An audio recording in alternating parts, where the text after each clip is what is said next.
మసీదు నిర్మాణం పేరుతో అక్రమ వసూళ్లకు పాల్పడుతున్న వారిపై చర్యలు తీసుకోవాలి. బస్తీ కమిటీ సభ్యులు కాజా ఖుస్రో.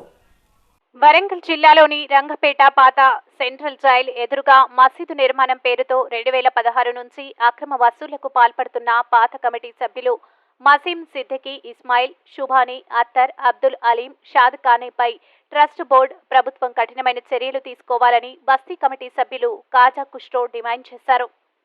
2017 నుండి ఇప్పటి వరకు వాళ్ళు పైసలు కలెక్ట్ చేసుకుంటూ వస్తున్నారు. అయితే వీళ్ళని అడగగా వీళ్ళు బెదిరిస్తున్నారు. ఎందుకంటే ఇందులో ప్రెసిడెంట్ ఇస్మాయిల్ అనే ఆయన మీద మర్డర్ కేసు ఉన్నది, ఎఫ్ఐఆర్ ఉన్నది. ఈయన కొడుకు కూడా మర్డర్ చేసిండు. వీళ్ళను పెట్టుకొని వీళ్ళు చలామణి అవుతున్నారు. వీళ్ళ ఎఫ్ఐఆర్లు కూడా ఉన్నాయి మా దగ్గర. మళ్ళీ వీళ్ళు చేసిన మొత్తం లక్షల రూపాయలు వాళ్ళు 2016లో 5 లక్షలనే అని చెప్పిండ్రు. అవి మా దగ్గర ప్రూఫ్స్ ఉన్నాయి బ్యాంకు ద్వారా. మళ్ళీ దాని తర్వాత 17 నుండి ఇప్పటి వరకు చేసిన లక్షల రూపాయల లెక్కలు అడుగుతుంటే బెదిరింపులకు వస్తున్నారు. అయితే మేము దీనికి ఎంతైనా ముందు పడి మేము వక్ఫ్ బోర్డు ఇన్స్పెక్టర్ని, వక్ఫ్ బోర్డు ఆఫీసర్లని హైదరాబాద్కి పోయి కూడా చెప్పడం జరిగింది. కానీ వాళ్ళు